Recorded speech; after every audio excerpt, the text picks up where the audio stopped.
simu naye kwefulukutana nkubira nanga Kasuku mbadde njagala mujje wano mukole ne Jenkins mwe mugenda okuuma gate ne mubuuza gate eyawa eya Serena ne muga nti aye muge ngandowooza bino eby'oku mulyango nti tugenda beera waabwe era ne muga nti kubira Jenkins bakkiriza tujje tukole ki tukole kati Jenkins bamukubira ndowooza n'agamba kuyogera ne Kasuku bakomawo mubuuza kwefu sente mmeka kati omusumba ne muga tetwemanyi nnyo na musumba bwe tutyo manyi ggwe njagala twogere ku ssente so kwefu teyanzirira yagenda okunzirira yanzirira ku Friday lwennyini nagamba kati Kasuku akiti yammwe lwe luyimba olwokubiri ne mubuuza oluyimba olwokubiri olukola ki ebitya nanga nti jangu mugenda kubeera mu muzannyo ne mubuuza ssente mmeka kati awo ne tuta ku lutalo lwa ssente paka lwe twakkaanya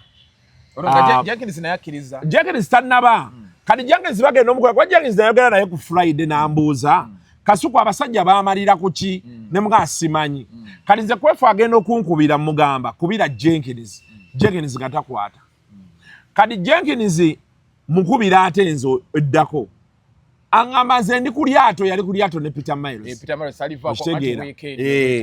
nga bagenzeeyo waliwo ekizinga kye baali bagenzeeko so ne ngamba kwefu tukole oba okitegeera kati nga tuyingira awudiro n'ogiyingira mu bulungi nga tuyingira gundi oyo nno mutabani wa bebe oyo gwolaba basi yazanya mupiira gundi oli Alpha azanya mupiira noza kilabu yaabwe yasuze wano waliwo kilabu ezisulawo wano nga bakola residential training alina kubeera bw'atyo talina kuba munene nnyo kati okay ndaba amufaananye naye wana nti wabeerawo nnyo abazannyi b'omupiira so kati nga tugenda beera natuukawo nga bambriefinga ne kanzu yali yange nagitumya waka yakuleetera ebizibu gyebayogerera ebigambo eyo yali yange nagiyina ewaka nengitumya nejja netuteeka tunoonya riboni eriwa gye twantademu oyisaamu wano tewali senga sebbanga yajja naye ebikooyi n'atuwa ekyo okijjukira ekyetasooka oteekamu nekibeeramu wano era benalinoza nali nsindika ye nekyagala okugwa era eventually nenkijjamu nenkola nenkiwooli so ne banbriefing awo ono ogenda kukola booti ne booti ne abamu baali tebalina yingira ggulu naye nabayingiza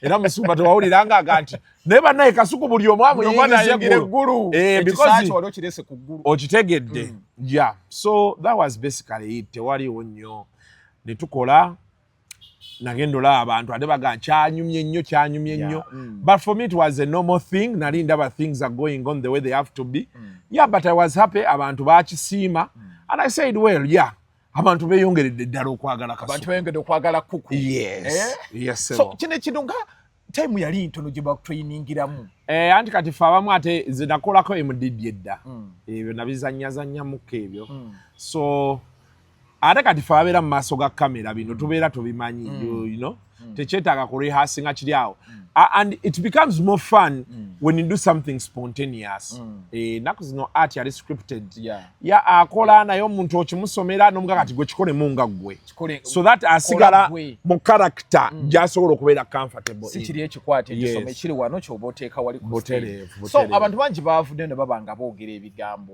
katutandikire kuggwe wennyini omuntu yavudde n'agamba nti Kasuku omusajja omukulu nadda mu bintu ebyo by'okwegiraagira ani yakyogedde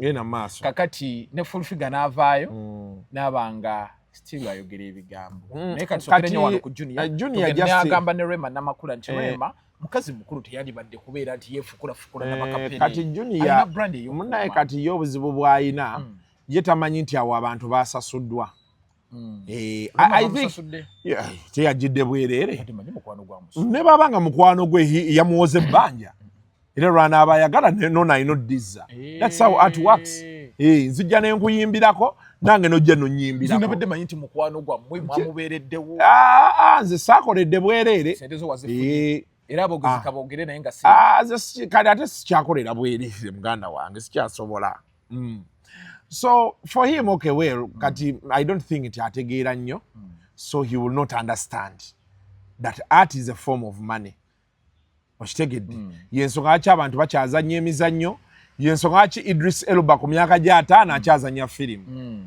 kati I think Junior wanted to be part of the conversation. Abana bakyakayanira for you page bwe buzibu obubasumbu watewali kirala ayagala kubeera ku for you page nti baba sharinga waka bateekeko ndi naye yayogedde kino yachogedde mutima mubi tebadde na point tayina point gye yabadde ayisaawo Kasuku is a celebrity tayina kubeera mu bintu balina bamulabira Rema Namakula but kati fena tuli mu entertainment yes singa tugambye nti yabadde minister yazze n'akikola twandigaa nti kale but we are here yes if betuba tusobola okutuula ne twogera ebigambo nga nnyoko batuula ku internet ne bawemula olinga kino olinga kiri olinga kiri ne babikubawo kati ebyo bye boogera byo biri kirina than fe abagenza ozannya so he just wanted to be part of the conversation. You ignore him. Yeah. Yatuuse ku point ogambo bamugambye muno yajja azanye nobody told him. Be calm, cool and composed. Ati bamuyise tewali yamuyise kubira kwefulukuta akubuulire tewali yamuyise let him be calm. Those people bakyalina excitement ya siba twagala kubeera ku for you page siba twagala kutrendinga ku TikTok. For us we made money. That's what's most important. The rest is background noise. So yes oli wagamba nti Rema Namakati gwe tukuvudde ku Rema Namakula bwazanya bintu kino tekiyongera musa ku kumanda bakyongera ko amaanyi obeera oli muyimbi odaano ozanyazanya ebintu ku TikTok ebyo nti omuyimbi talina kubeera bwatyo. But this was a professional show. Yes. So kati ate abaali mu video bennyini babagambe batya abaali mu video babagonde bapatru baani bo babagambe batya. I think people just they are nothing doers. They still have the feeling that they have to capture people's attention, but we are now past that. Awobeerawo n'ovaawo n'ogenda ku kiddako. Yeah, if they were pained, we are sorry. The people enjoyed what we did. They can go hang on a tomato tree. Yes, the whole world saw that. Yes. So there are people who want to be part of the conversation. But when it is your time, it is your time. Your time to shine. Yes, please, people out there, be patient. Obudde bwammwe nammwe bujja. Yes, nalabye naye ne full figure naye ayogera. Full figure for her. I think she meant it in a sarcastic way because she knows the art and you know all of that. So I really don't see a problem with what she said.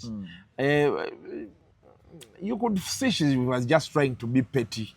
Yeah. So wabadde osinziira ku kyoyingiza abantu mu ggulu nze bampa lisiti y'abayingira era be baŋŋamba oyingira be nayingiza producer yakuwa lisiti y'abayingira ne baŋŋamba nti yingiza ono yingiza oli kati era abaali bayingira be baŋŋamba nti yingiza kati kino kye bakuteekako amaanyi nti waganye president wabadde ogiraagira bwoti n'ogira president kyabadde ku script eyo art. Yes, that is part of the script. That is art. Tewaliwo nnyo. Well, ngabe nkugambye, people want to create a conversation around it. But it is up to them. They can create the conversation. Amawulire gabadde tegakyalabika. Kati ekyo bwe kijja nga kye kinaatutambuzatambuzaamu abafunayo ku busente abakafuna akantu ne bakakama nga kyekyo.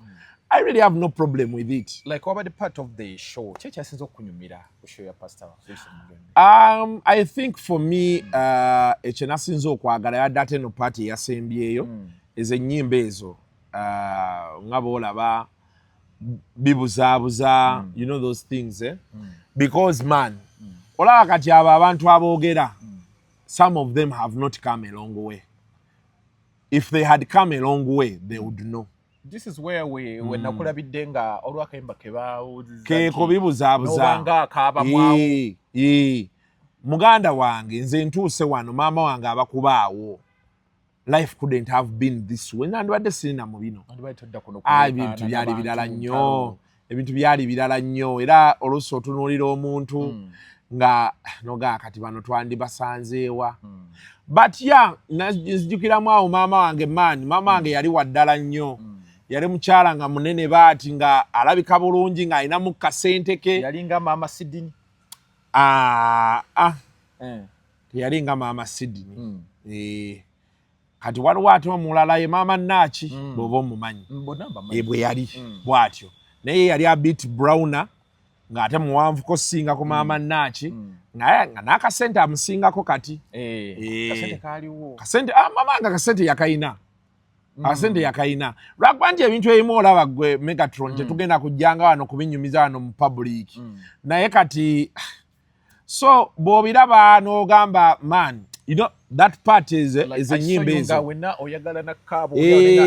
muganda wange era bwe nali nzira yeeka nakawa manyize sitera kaabira mu bantu ntera nnyo okola either nnyingidde emmotoka yange oba obuliri bwange nenkaabira omwo najjukiramu muzeeyi wange neŋŋamba but maybe ate osanga oba abakubaawo nandibadde very spoiled man bwandibadde tebuli bwe butyo so yeah it's been a journey you know Bugembe's music kati oyo yaresonatinga n'abantu bangi abantu balina ebintu bye bayiseemu abantu Katonda asaasidde basaasire okubeera we bali abantu bayise mu bintu omwana namulaba ng'akomentinga Kadaama n'agamba yava wano maama we nga bamulese wano maama we simana n'abeera biki kati yasamba akajji ali big abantu mwana wange abantu bali wano mu kibuga wano mu Kampala bakoze ssente empya n'enkadde naye takyalina maama we gwasobola ziwaako talina taata we bano abantu abalala bagamba nti oyo ye maama wange abeesibako bwesibi naye gwama essanyu erisobola obbaawo kati maama wo gyali ne taatawo kati gojjo ogende lwogula emmotoka y'empya tekemu ettooke teekamu enkoko biki obatwalire olabe essanyu eribeeraawo olabye bulabi ne baabeerawo beezi mugandawo omukutte omuguliddeyo oba akasimu akapya owulira ng'oyambye omusaayi gwe you know that joy kati waliwo abantu nga mu nsi yasigalawo bwogo taata yafa maama n'afa baganda ye bonna ne baggwawo okitegeera so that music is there to soothe people's hearts and souls and stuff like that yes so nze session ye yasembayo we yatandikira ezo ennyimba ezo eza worship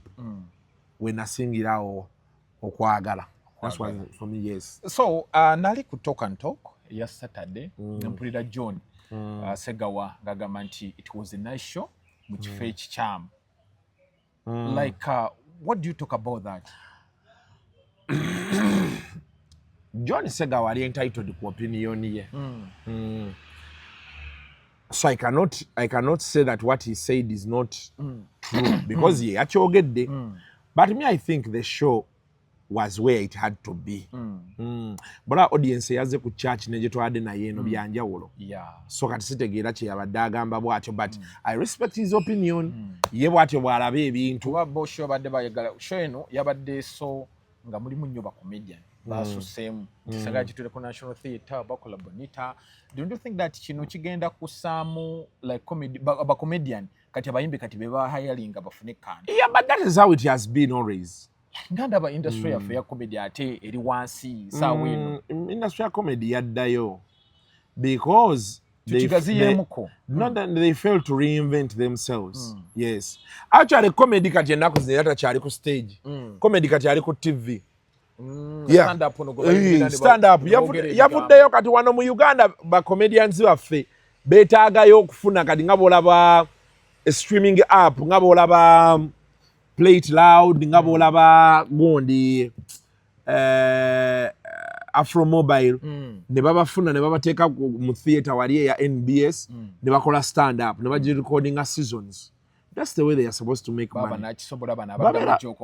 Babeera bakisobola babeera bakiso anti kati balina otuula wansi ne beprogramming ba comedian baffe tebalina ba producer tebalina ba writer bebo beba manager beba booking agent beba creative director beba script writer beba producer beba buli kimu yakube ngoma yazi kati gundi egende bayiwamu ebiseera bye tuli mu times zigenda zibagaaya they just have to reinvent themselves nothing else nekitali ekyo ekitala bafuna emirimu egya bulijjo nga balina gye bakola emisana eno nga side nebeera side hustle yeah because kati bakyafuna gigs buli lunaku bagenda kukola batya era bayina funa nekubaddanga ba comedians bali employed by musicians most of the time so tewaliwo nnyo kipya kiri awo nti oba kikino bakulira wamwe. Yes. Okay.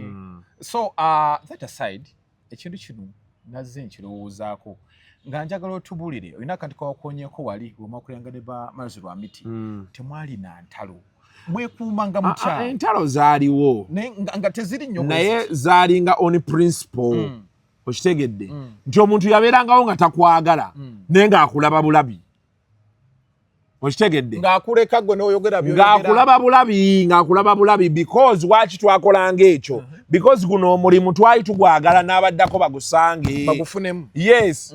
Tetwepinganga bino byakwepinga bano baana bye batandise abaana b'ennaku zino akublackmailinga ofe ayagala kubulizaayo gwe omuntu you can blackmail bwe mutali nabo mu mulimu but you can blackmail someone gwe muli naye mu mulimu gwe gumu ati gwe omutima omubi gwe nkugamba kati ffe twabeerangawo ne issues nga mwesanga olina nga nkimanyi tonjagala nange sikwagala naye nga the common factor is the job.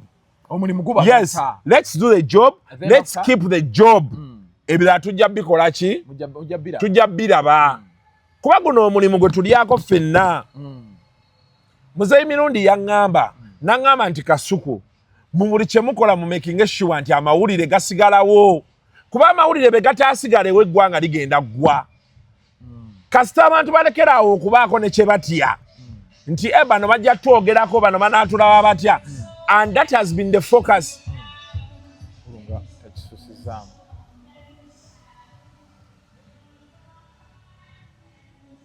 That has been the focus.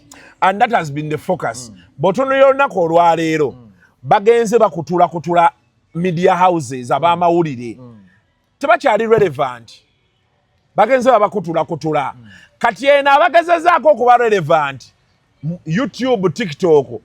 Yes, of course mulimu abeeyisizza obubi ne waliwo ate ne baagala omumenya abalimu mu TikTok. Yes, waliwo mu YouTube wano TikTok waliwo abaga nti abo senga bavaawo okitegeera. Yes. So kati kyetulina omumanya we can disagree and we still move on. Ng'omulimu gwaffe gutambula. Weebale. Sikufiiriza mu abantu balina kye bamanyi. Olaba bino ebintu bya YouTube bino. YouTube erese a new lease of life. TikTok erese a new lease of life. Nze ngenda kuwa example. Nabeera mu mawulire emyaka kumpi 10 ekinene kye nafunamu mmotoka. Bwe ngamba watandika owandiika. Yes sebo. Basimba ogenze yawandiika ku mawulire. Twali naye. Twatandika tuwandiika n'enkuba ebifaananyi bino ebya bino wakuba ku paparazi. Nabikubako. Kasuku. I've come full circle in media. Nakubako ebifaananyi nawandiikako amawulire nengenda ne mu field nengasaka nengenda ku TV nengenda ku radio nenzija ku TV ne radio nentuka nga nkola ku TV y'Oluganda I mean radio y'Oluganda radio y'Oluzungu ne TV yaako kale nenzija mu YouTube katoina branch y'amawulire gy'oŋŋamba gye sitamanyi stage ezo no ziyise zonna I've come full circle. I think I'm the only journalist who has done that full circle. Oba ali muwandiise kati oli w'amaanyi kyenkunyonnyola abasinga bagamba yali awandiika nga takuba bifaananyi abalanga yali akuba ebifaananyi nga tawandiika afuka mu full circle. Omwana wa kamera baba ngamba ekizibu kye nkimanyi awandiika baba ngamba ekizibu kye I've been there oba wayitamu. Yes mbimanyi byonna afuka mu full circle. N'omwana wa YouTube baba nnyinnyonnyola ekizibu kye nkimanyi kebere TikTok nkimanyi lwaka TikTok nagano giwa amaanyi. Okola lumuna anti kubanze kati siraba nnyo we TikTok tojiwa nyuma anti siraba we nfuniramu sikyayagala nnyo kwogera bigambo kusanyusa bantu nga sifunamu ate bagiteekako nyama simanyi nze sinnaba kumanya nange sigitegee kubanze ngenda ku TikTok nenteekayo mu dakiika 10 nga nina abantu 1,000 naye kati neneebuuza 1,000 luno buli omu tasobola kumpaayo mutwalo ati kyenkunnyonnyola kati nga kansigale ku kyentegeera nti wano nja funa wano sijja funa. So kati gundi zonna oziyiseemu. Yes. So kati amawulire tulina just kukolaganira wamu. Okay, lwakuba kati eno problem eriwo tetukyalina b'amawulire we have digital people. Ani kati buli omu guno teguleko interview sawe. Yensonga lwaki olaba omuntu ajja n'ayogera n'ayomala googera ne byatakola ki ne byatategeera but yeah it has been a long journey ofobya otyo kuuma mikwano gyo nina show you eyanjagaza ebintu bino gye mukola eyattoka nto mwajja nti okuzimba ekintu kino nemba nga ate mweyagala nnyo sikulabangako nti oba opinga Mukasa oba opinga Badru oba opinga andi kati ekisooka twategeera mukitandika mutya toka nto show yatandika 2011 sheno yonjagala nkolera abantu bafune kibayigamu toka nto show yatandika 2011 toka nto show yatandika 2011 twasoka nali ne Joel Isaabirye nampa idea nanga abantu bakola nnyo ebyobufuzi ku Saturday manya gatukole show naye yogera ku entertainment nanga nti what we want tukola amawulire tukola information tukola education tulabe how do we contribute to the industry you infotain exactly so ne mugamba kwajukira Isaabirye antwala ku Dembe FM mu June 2011 akujja ku star anzija ku star then toka nto show naye etandika mu June kwanasuka nenkola wiki ng'emu bbiri then tutandika eno ku Saturday ndowooza edire esembayo oba esembayo mu June tutandika so mu kusooka twali twagala leeta Mayinja John Segawa Jenkins Mukasa Julie Rusa Claude twa brainstorming amanya mangi so we zeroed down tufuna Jenkins Mukasa Claude Muhigiro oyo twakolanga naye ku Red Paper yali akola 3 am netufuna Julie Rusa nange noza ne Wiliba sijukira wa Wiliba twatandika naye waliwo omwami bali bamuyita Wiliba mumanyi kusaba nali ku record ndowooza so netutandika and along the way Julie Rusa muliro ne gumwocha bannaye engeri gye ndiringa mu bayimbi n'abomba n'avaako betwagenda ku Dembe awo Claude teyajja then Wiliba of course naye yali kati atafuuse PD wali kati wano nensigalako ne Jenkins kati along the way twakyazanga Bati jangu here and there betugenda ku Dembe that's 2012 ne good ne tutandika omukyaza Sandy kati nembaga nti why don't we stay tuba nti okitegeera because nze kati Sandy namutunuliza business perspective nti wano osobola okufuna platform they may not be paying a lot of money but you can have a platform where you build social capital for yourself kati awo bwe twakizimbira nti twakizimba buli omu afunamu atya now fortunately ebyo biseera Jenkins yalina truss screen zibiki emirimu ne gyeyongera jjukira waliwo abamuwulira Jenkins wabula walakola business n'agifunamu kati n'ategeera nti okay kino kinnyambira wano Jenkins Sandy same story Badru same story kati ne tubeera nga tulevolinga kati ne tumanya nti kati tusigale ku mulimu so what happened was nze nali nsingamu obuto kale ate nga nze boss kati ng'ate bonna balaba nga nze yanga musajja ngera nze nakkiriza ne nga nti Bati yansinga obukulu But is 43 yes he's 43 years of age Bati nga musajja mukulu waddala nzaala yasamira mole nze nina emyaka 25 kati manya nti akuzaala so nembeera nti because I wanted it to work because nalabaga it's the platform gye nina okukozesa nange okuteekawo ettaffaali lyange n'okuproperinga erinnya lya Kasuku kati nze nembeerawo nga nze mba obagatta Sandy nga tojja Jenkins kati tugenda kwogera ku ki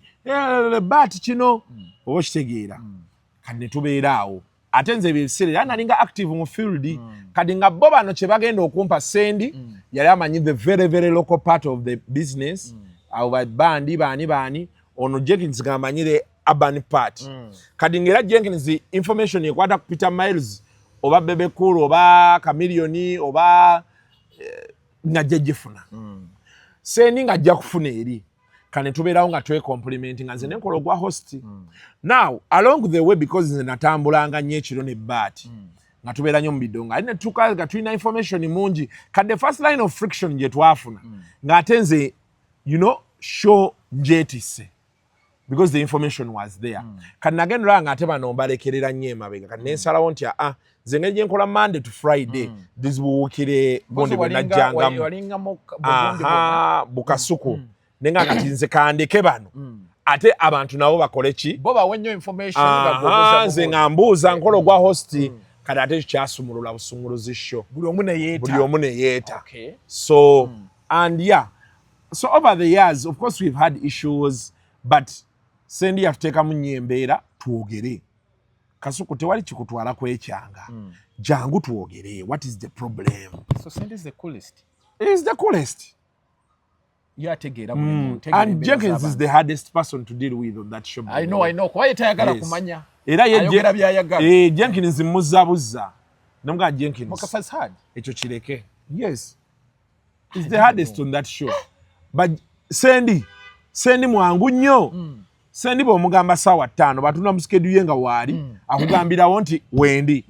Jenkins osobola omukubira essimu katulabe bwe bonaakya bwe bukyanga tayagala talabika ye tatambulira ku ntoli zange kati ye gwe tusinga okukwata. So gofuna ati omukisa abantu bano abali bamaze ebbanga mu industry ne bakuuliramu ayina obanga obakwatidde wamu bwoti. I think at the time when abasanga nabo baali babala ekiddako okitegeera omanyi life osobola obbeera waawo ng'ebintu bitambula naye nga ofiiringa waliwo you know and I think I gave them that yes that thing they needed you know kalinga benkugambye yes nti baatuukanga business zaabwe kati zitambula because of the what n'abaali babeera bira nga babakubira owaayo oliwa nakuwulira koze ekiso kati nze ne kinnyanguyira nsaakewe nti baali balina kye bafunamu then naffe nitubeera nga okay many people baagala okubanga Kasuku nze saagala kulimba nalinga sisubwa shozo era nentambula nga nkuyigirako nkuyirako. Do you remember najjangako ne kutoka kuba Sendi yangamba jangu obeeremu abantu abaana bano balina kuyigirako ki kyekikufudde okubeera nti oluwamaanyi saawa eno obaddewo okumala ebbanga ojja okyuka tuvudde mu bya TV ennyo tuvudde mu radio nnyo ne mu YouTube nobanga otambulira wamu n'omulembe. Kisooka you have to be real to yourself.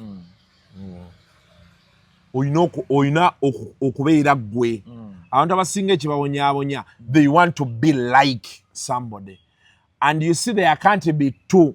They want to be like Kasuku. Maybe abatali Kasuku.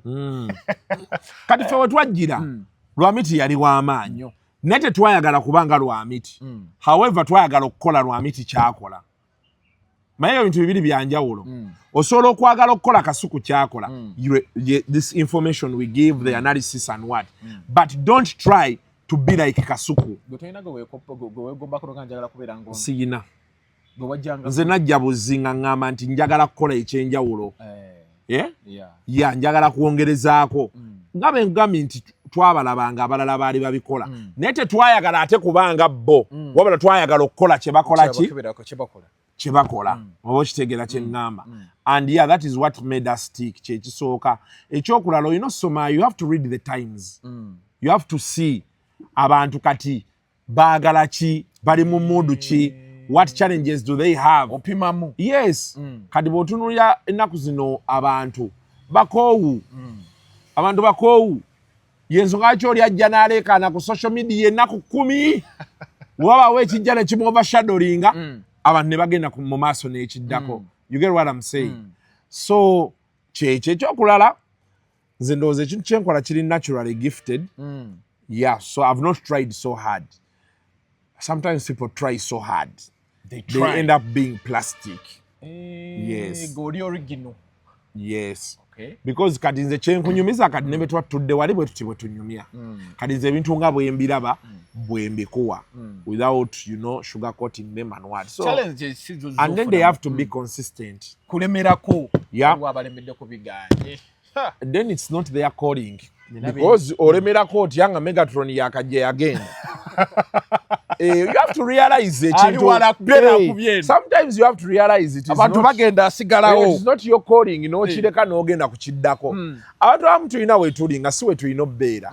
Kati nze ondaba nze nagezaako juzi baali bampa omulimu gw'otuula mu office omugagga gaze general manager omugagga nanga mwana office etusekwata nfufu togijjamu ne mubuulira amazima nti ebya office sibisobola gwosobola bintu byo bino ngenze wakola kati olaba nze kati kangubuulireko nze nabeerangawo nga nva mu buliri n'obulumi nakati era mbuvaamu na bulumi naye nogaawo waayi kino kyenjagala n'ogenda okitegeera so if it is your calling it will happen if it is not ojja kuba okyesibako bwesi challenges sizo zofuna mu mulimu guno ogwaffe wano guno omulimu gwo mubeeramu abataagala boogerako bensinza okufunamu obuzibu kubeera ddala mu bayimbi tebaagala boogerako ne booba oyogera mazima ne bakubira ne bakutiisatiisa ne bakuwooninga kino nakiri okay they used to naye kati ennaku zino aigwa efuulu yanga bakuvaako do I take those threats you think sure so sinti sirina kyentya naye nze bemba ekintu kyenkola nga mmanyi nti ge mazima tubeera tujja kgenda bensalawo nti tugende tuba tujja kgenda lwaba kati sikyalina maanyi ago nga nange ogenda okunyuka ng'okooye ebyokukola bingi kati wuuyo nsoma ogenda oyingira kiraasi saa 11 ng'okooye ate n'ofubutukayo ku ssaawa 3 nsoma nina ekintu kyenda mu society yaffe that I want to contribute to human behavior y'abantu bano abali mu spotlight njagala kugistadinga ngifulumyemu epepa egayidinga abantu abalala because abantu bangi balemeddwa otegeera bablogers bannamawulire badala bali mu bya entertainment ne basereebo bayimbi baani waaki beeyisa engeri gye beeyisaamu but then also balina ebizibu byabwe bingi eventually I want to do something ekigenda obbayamba bonna mu industry eno katonda atera omumaliriza kintu ki kyosakisinza okubeera nti oyitamu nga kyakunyigiriza n'ogamba bannange kampani ke noba nga obulamu ogamba nayingira omulimu ndowooza kwali kufa kwa rediyo okwo lwaki abantu banteekako embeera nnene ebyo biseera era ndaba abanjasamira ne ŋŋamba leero bano abantu bakola ne petition namba ne bagitwala ku UCC Kasuku bamugye ku mpewo olweno statement gye wakola nti bajja kuba omuntu amukube afe abantu all of a sudden nomanye abantu baffe bakyamuka and everybody wants to be heard so situation eyampamu reality check era oluusi be ŋŋamba abantu nti ensi togiteekako nnyo maanyi bo tebakitegeera naye nze mnya I know what it means you have to be extremely lucky sometimes to overgo certain things but when you tell them they say weyogeza musiba wefudde omukulu and you say okay let me sit and wait here you tell someone ogenda olaba mama Fina yamusibye nga wabagamba kati omukazi gwoliko omukubye leero n'omuddamu enkya kiki kye wamuwola kiki kye wamuwa ekikyo you want to catch her attention okitegeera kyegamba so it was a very trying moment abayimbi abo balaba bambwa baali baagala kunsibya abo boolaba nabali bubi andi nali nabateekako amaanyi kati kyakivola nkugambye wali ebyo byabaawo binaina webyaggwa head of radio wafaawo ku NMG nampita bali bamuyita Joseph Beyanga era omusajja oyo mwagala nnyo is one of those few people abayinza okunkubira ku mwendo ogw'ekiro nenvaayo ewaka neŋŋenda ng'oggyeko ebyo by'okunyamba ngaebyo byonna byonna obivuddeko because yes yannyamba waawo n'ayimirirawo nange young man nga talina kyammanyiiko nnyo but he stood there but he sat down and told me Kasuku bino byonna nga tubivuddemu obivuunuse abayimbi bakolera show per hour or per day gwokolera mwezi kati question eriwo omulimu gwo guno be gukuggwako ozaako ki naŋŋamba go back and reflect but I would advise ensi gijjeeko amaanyi tubateekako nnyo maanyi era bwe naddayo nenkyusa ebintu bingi ngamba oba okyazeemu okukolera abantu anti kati ekizibu ekiriwo kimanyi abantu ne b'obakolera bo basiima abantu baffe abo banaabeerawo nga bakuyingiza wali banaawa famire y'emmere okitegedde bawaga kati abantu yes tubaagala wano in the good times but the bad times they won't appear they will say free Kasuku for 1 week and they move on with life like I see them kugundi yeah Uganda is about moving on Abannayuganda bagenda kukiddako mangu so Omunnayuganda bw'oba odiiringa naye olina okubaako ne w'omukomya noga nti kino kimala n'ogenda mu maaso so lwalina okubalowooleza butereevu tobateekako nnyo anti gwe otandika ekintu kyo n'okibaguza ne bakyagala kati product yo naddala kati ffe abali mu bino olina ogisigaza n'ogyefugira bw'otakikola n'obakkiriza bagikufugire ogenda semba nakyo Ugandans are unreliable. That I must tell you. Tebesigika. Sawe na wana Kasuku enchaga tutama. Abannayuganda baveeko. Era Munnayuganda omuntu ali advise yalo tukole ekicho. Ugandans are not dependable people. They are fake. Tebali fake. Ne babeera balina buli kiseera balina ekiddako. Balina alternative. Babeera balowooza. Kati nkugambye nti obeera okyali wano bakutaddeyo mu kkomera katunuulira Besigye. Luli bagendangayo bangi kooti kati wabeerayo abantu ejjuza kooti yo kali babeeranga ne wabweru tunulira Eddi Mutwe kati ono omukazi Malende yazeemu okukiwa amaanyi nti kali agezaako atugamba abikola fayiro alabe kino kiri webibe ebiki oba okitegeera so but not to say that they don't care they care. Ugandans love bakuwagira ne bakola ki naye bw'otuuka nga time ye eweddeko balina nabo okgenda n'atambula bo baagala kitambula kati gwe olina kubeera prepared gwe n'obakkiriza batambulire ku peesi yo kasita onootambulira ku peesi y'Omunnayuganda owedde era awo Museveni wasobodde otufugira kati walaba kasasiro omukiteezi be yagwa buli omu yali amanyi Museveni kajje ku TV agoba abantu ku TV wamala yitawo myezi nga 6 nga tabyogedde nako akireka lisoka ki kooti neeyita bali anti kubanga bw'anaabakwata leero enkya waliwo ajja okukola blackmail ate akwata abalala kati ekyo kyenkunyonnyola ne bakutaba kwetegereza ye aba akimanyi naye ye asalawo nti katambulire ku peesi eyiye si ey'Omunnayuganda kuba Omunnayuganda amanyiira bamanyiira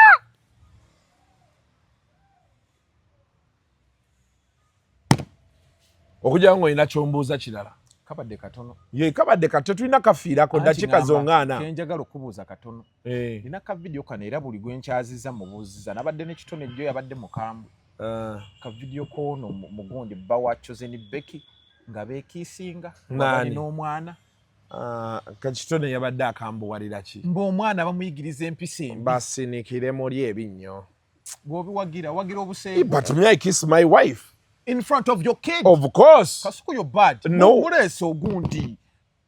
My friend. Which kati ate kati omanyi nagamba abantu uliriza. Nagamba abantu benti. Tulancho yagana nnyo mukyalawo. Nnyo. Bwe mwawukana oba okyamuwa amateeka. Yo mwana wo. Kasita mwawuka anti omwana wo mutwale. Omwana wo genda naye. Genda naye omezeza Chosen Becky obwebindu sikumisize kubabiza bwebindu tata w'omwana oyo tasobola fugira mwana wano nga ye ali eri ngali umperere ngali ku bibye tekisoboka omukazi yenna bw'onoba mu maka toyina lukusa ate tubuulira bwe tufuga wano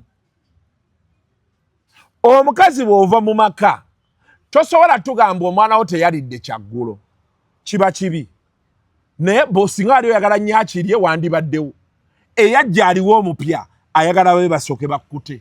Now those are the challenges of separation.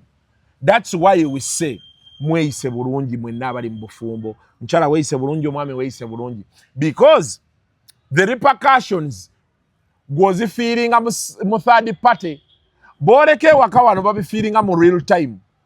Kati nkugambye bwe nti tugenze twawukanye ndeese mukazi wange omulala wano ewaka mugambye genda ogule amasuuti aganya ogulira omutabani essuuti yes kikyamu ngenda kuyomba lwaki tebamugulidde naye yalabye nga mutabani we yalina osooga okufuna priority yali mu kintu wano omukazi oba naye mu buliri wakasindikayo gumu ebiri ensonga zikutta akati naganze ani munnaye ate oba owaanawaana nnyo oli kati genda yaba akuwaako ng'ali ku mwana wo gwe omanyi hafu we omanyi bibeera mu bisenge by'abasajja ggwe